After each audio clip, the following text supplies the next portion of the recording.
I have a confession to make and also a request for your help. Sometimes I am a mansplainer, and I want to be better than that. Now, if you're unfamiliar with mansplaining, well, you're obviously not a woman. So let me explain mansplaining, and I'll do my best not to mansplain it. Mansplaining is when a man explains something to you in a condescending way that suggests that you cannot possibly understand what he's talking about. Okay, so for example, a woman might say, "That house over there is really big."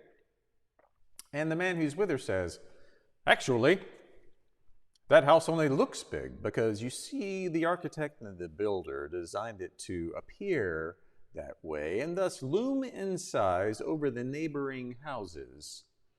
So I'm glad we had this little chat so that I could explain that concept to you. You have to admit, men say stuff like that all the time. And it's only in the past few years or so that women have begun, rightly so, to point out more and more they just really don't need men to explain how everything works in the world.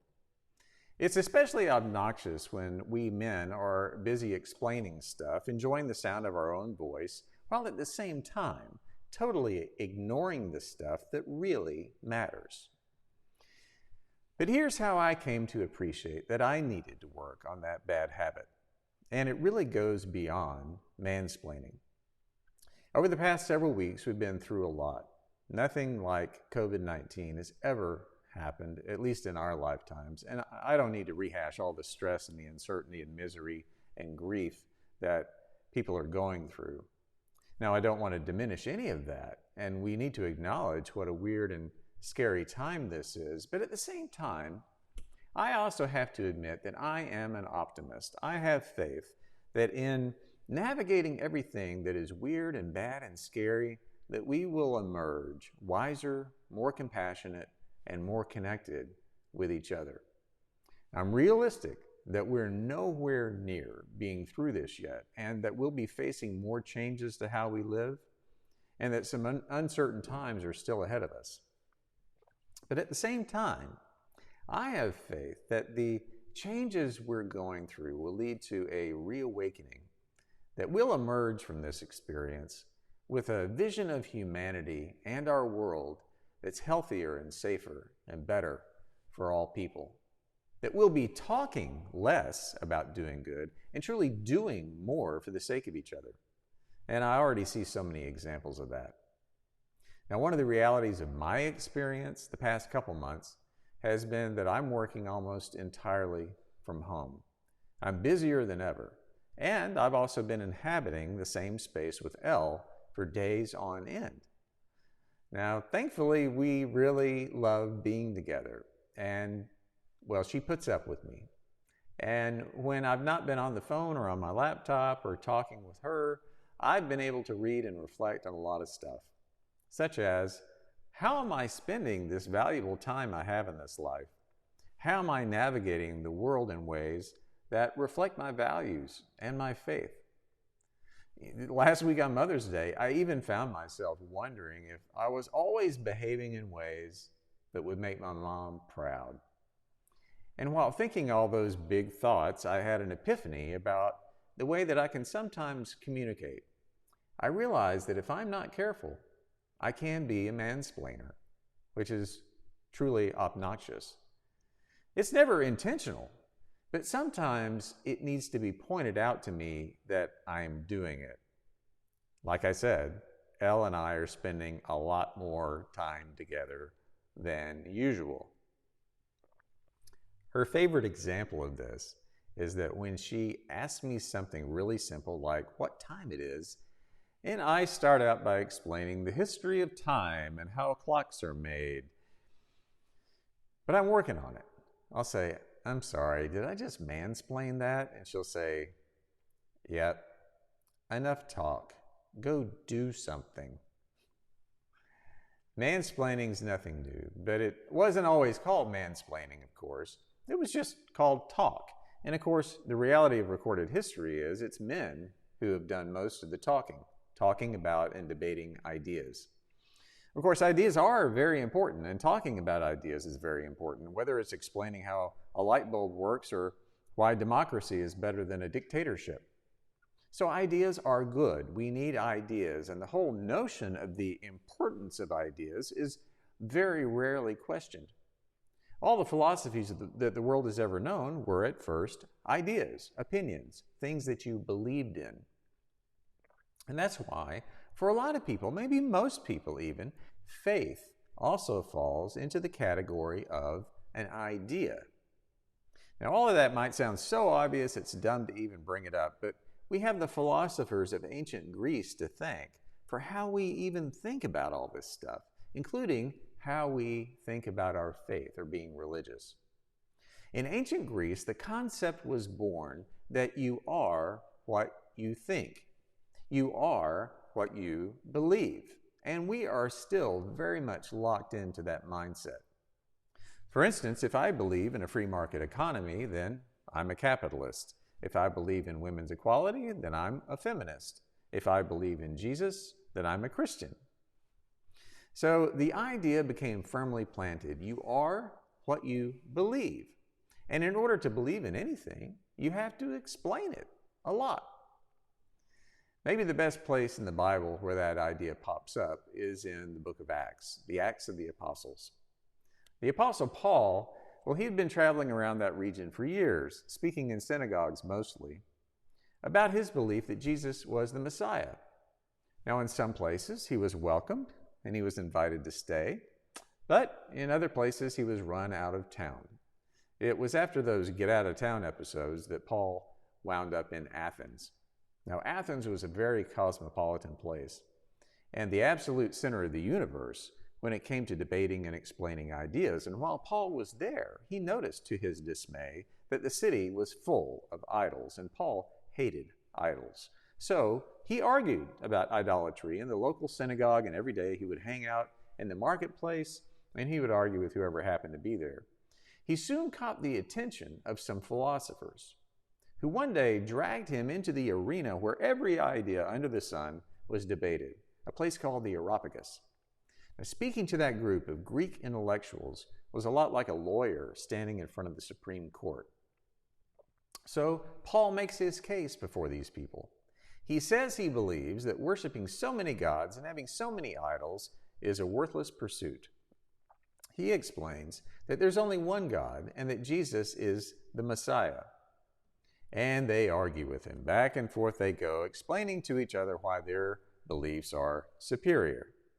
That's just what they do in the Areopagus. They explain their ideas because you are what you believe. So you'd better be really good at explaining it. Now, in the end, Paul gains a few converts, but most of the people that day were unconvinced that Paul's really proven much of anything by saying things. The fascinating thing is, over the subsequent years, we have completely bought into the idea that the way that you know you're a Christian and the way that you share your faith with anyone is by how well you explain what you believe. But I have a problem with that. I don't think of Christianity anymore as an idea to be debated or to be explained. So maybe that's why I personally have a very broad view of who fits the definition of even being a Christian. To me, Christianity is not an idea. It is a way of being. It's not a philosophy or a bunch of abstract beliefs you talk about. It's all about what you actually do. Everyday things. It's in how we maintain our relationships with each other. It's in how we treat people who've been mistreated. It's how we welcome and accept people who've been unwelcomed. It's how we give ourselves away in love. It's in how we seek to behave more and more like Jesus of Nazareth. So I really cannot make a case for Christianity by explaining it. I can only do my best to live it. Now, that doesn't mean I'm against philosophy or theology or ideas for the sake of ideas. Where the rubber hits the road, though, is not talk and it's not ideas. It's in how we act. It's what that old song that we learned back in summer camp means. They'll know we are Christians by our love. There's a good reason why the lyrics don't say, they'll know we are Christians by how much we talk about it. That's not true. It's about what we do about it, our love. So what are we doing to feed the hungry? What are we doing to welcome the stranger? How are we putting ourselves out there for the sake of others? What are we doing to help people make it through this really weird and scary time that we're all experiencing? I don't want to hear any explaining about what anyone believes. And really, the details of what you happen to believe, that's not a requirement to gain God's love and acceptance. You already have that in abundance. What we're created to do and called to do is not talk about our beliefs as if our beliefs define us. It's our actions that define us. Let me tell you a story about a young woman named Hita Gupta. She's 15 years old and she lives just down the road in Paoli, just northwest of Philadelphia. So for about a year, Hila has been volunteering at nursing homes. She would go there to play games with residents and work on craft projects and lead bingo games, but then COVID hit. And she could not do that anymore. She told a reporter from CNN that she knows that these residents are not able to see their families, so that's causing a lot of loneliness and boredom and anxiety. So she came up with the idea to send goodie bags, each goodie bag stuffed with one large print puzzle book, an adult coloring book, and coloring pencils. She said, these seniors aren't able to see their families, so that's causing loneliness, boredom, and anxiety. The packages also include an encouraging note written by her 9-year-old brother, whose name is Divot. She said, my brother helps me a lot because it's a lot of work. Hita coordinates with the nursing homes ahead of time to confirm that the bags can be received safely. She calls them, says she's going to leave the boxes outside the front door. They usually leave it out for a few days to make sure there aren't any germs before passing it out to the residents. She now sends packages to 23 nursing homes in the Philadelphia area. Initially, she was buying all this stuff with her own allowance, but she figured if she wanted to make a larger impact, she'd need more money. So she created a GoFundMe account. And she says she's going to continue doing this until the public health crisis is over. She said loneliness is now a bigger problem than ever with our pandemic and social distancing guidelines. We need to let nursing home residents know that they're not being forgotten and that they are not alone. People like Hita Gupta are why I'm working on explaining less and doing more. That's where I really need your help.